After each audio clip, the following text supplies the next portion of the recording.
それでは6月のバレットジャーナルの中身をご紹介していこうと思います。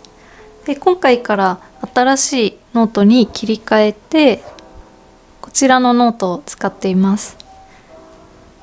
で、5月の途中からこちらに切り替わったんですけど、前半のページもいくつかあるのでご紹介していこうと思います。結構たくさんあるのでサクサクっといこうと思います。こちらがまず表紙で5月から始まっているっていうのを書いてます。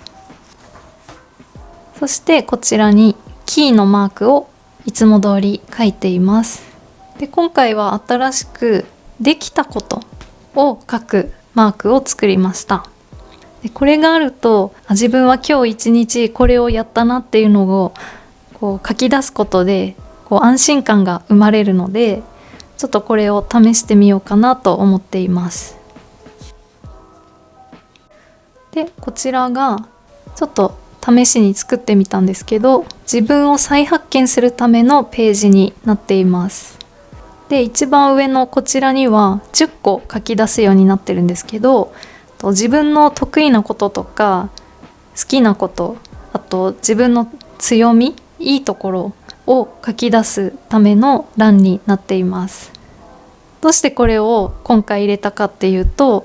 最近知った素敵な考え方があって、私には結構新鮮だったんですけど、それは人は生まれながらにして欠けるところのない存在だっていう考え方に最近出会いました。で、私は今まではどちらかっていうと、まだ自分にはここが足りないって考えるばっかりで、だからもっとこれをやらなきゃっていう風にどんどん足りないものを埋めていくみたいな、そういうイメージだったんですけど、そういう考え方があるんだっていうことを知って、今回この欄を作りました。そしてこちらには自分にとって充実した人生とはどんなものかっていうのを考える欄になっています。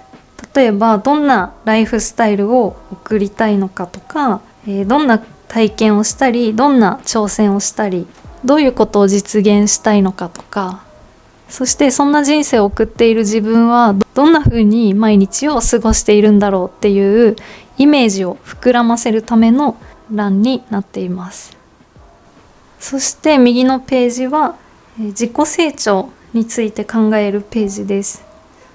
これは左に書いた自分の強み、自分の好きなこと、得意なこと、それを前提に、じゃあどういうところを伸ばしたいかとか、そしてどんなことを学びたいか、そして読みたい本はどういう本か、気になる本とかここに書き出していこうと思っています。そして次のページが自分にとっての幸せを考えるページになっています。で、先ほどの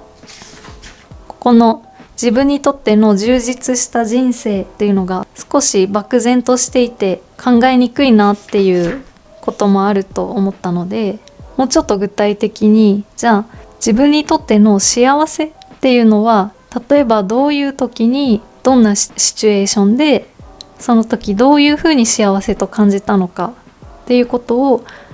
まとめていくためのページになっています。これは日々の振り返りの中でも、今日はこんなことをして人の役に立ててよかったなと感じたとか、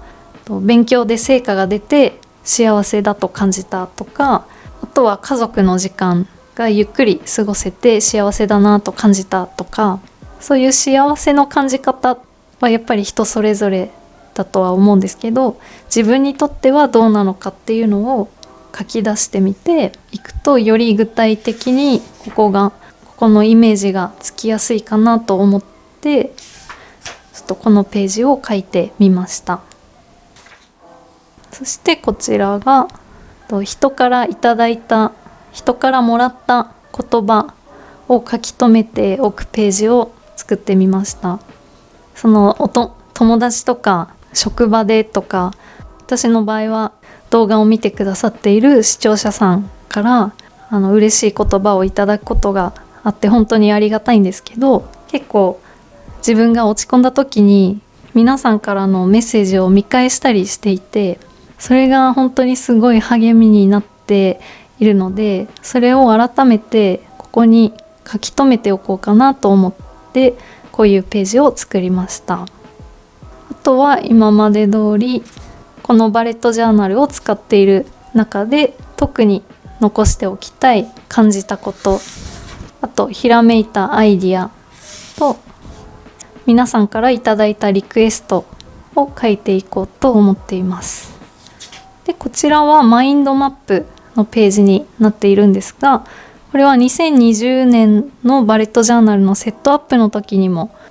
ご説明しているので、そちらもご覧いただければと思うんですが、マインドマップは定期的に自分でちょっと何か深く考えたい時とか、今後はどういうことをやっていこうかなってちょっとじっくり考えたい時に書くようにしています。でひらめいたままにありのままこう書いていくんですけど、結構時間が経って書いてみると以前とは違ったやりたいことだったりとか、自分の思う理想像みたいなものって変わってきたりするので、ちょっとまた改めて書き出してみました。で6月は表紙はこんな感じです。でカレンダーのページとで同じようにウィークリーページとなっています。はい。でこちらが書き込んだ後のウィークリーページになっています。今まで結構実際に書き込んだ後の内容が見たいですっていうリクエストもいただいていたんですけれども、ちょっと個人情報があったりでお見せできなくて申し訳なかったんですけれども、ちょっとそういうところを隠してになってしまうんですが、お見せしようと思います。で左上のゴールのところには今週の目標をだいたい3つほど書き込んでいます。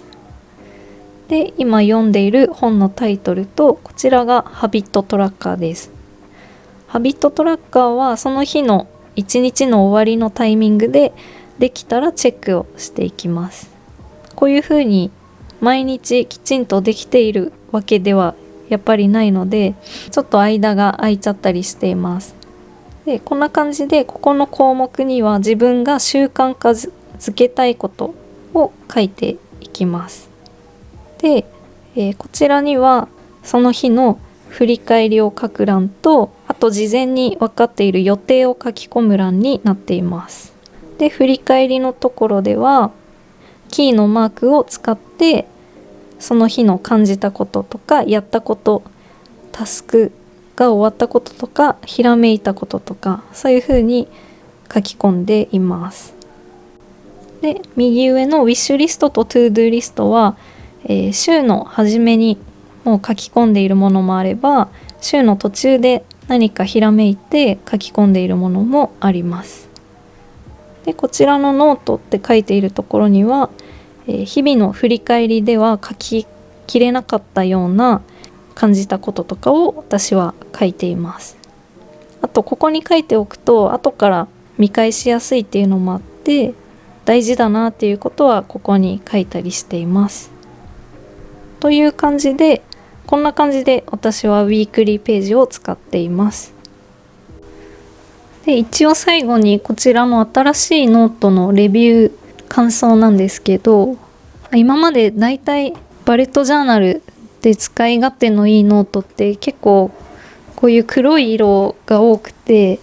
これはこれで全然いいんですけど、ちょっと薄い色の白っぽいもの、表紙のものを使いたいなと思って探していた時に発見しました。でその使い勝手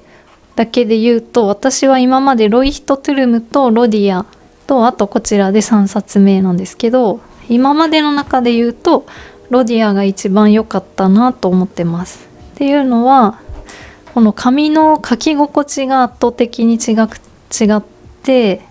紙のざらつきがなくてスラスラと書ける感じがして、それがすごくいいです。あと表紙の素材がクッション性のある革の素材になっているので、そのあたりも気に入っているポイントです。